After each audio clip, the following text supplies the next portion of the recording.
Welcome to our midweek message. This is Pastor Reed, coming to you from First Baptist Church of Olathe.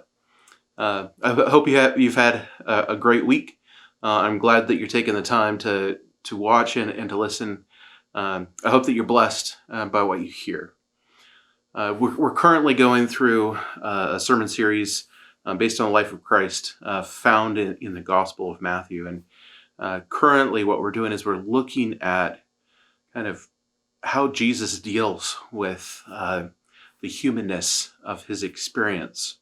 And this last Sunday, we talked about Jesus' temptation.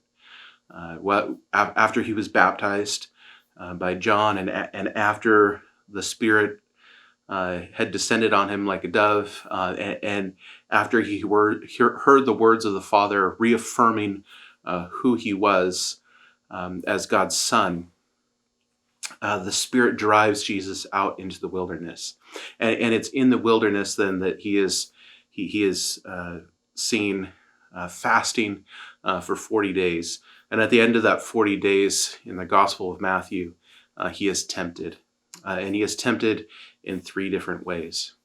And what I want to talk about just really briefly is that second temptation. Well, I want to mention something that perhaps we didn't have time to get to during the sermon. The question comes up for people after we look at this is, what's the difference between discernment, discerning God's will, and putting God to the test? So let me tell you the story. In verses 5 and 6, we see the devil bring Jesus up to the pinnacle of the temple. The pinnacle of the temple is the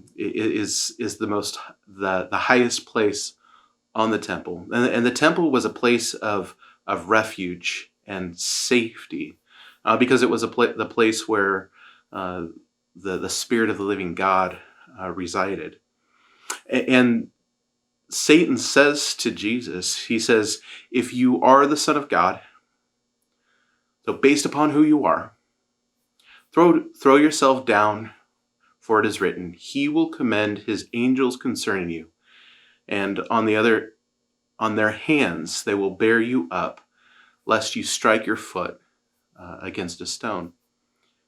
Now this statement from Satan is taken from Psalm 70, verses 11 through 12.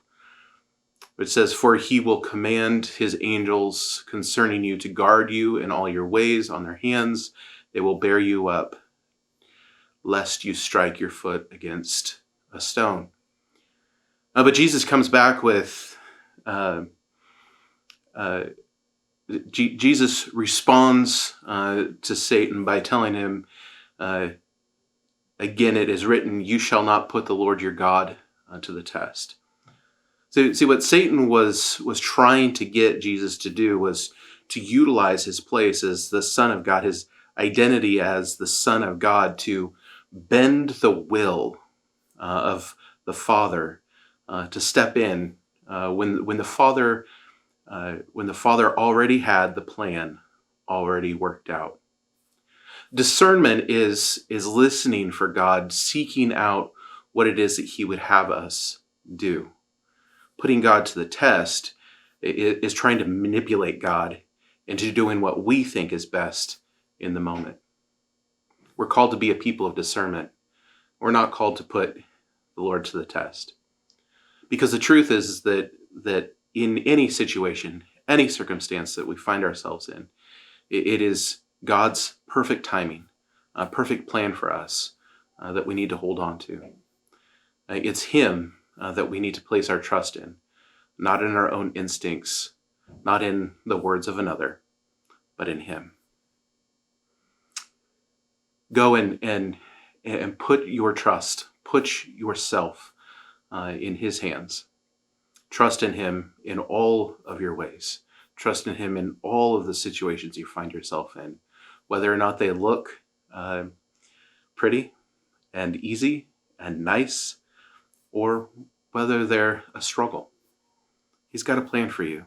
He will protect you. He will lift you up. there's no need to test him. Be blessed. Be a blessing. We'll see you next week.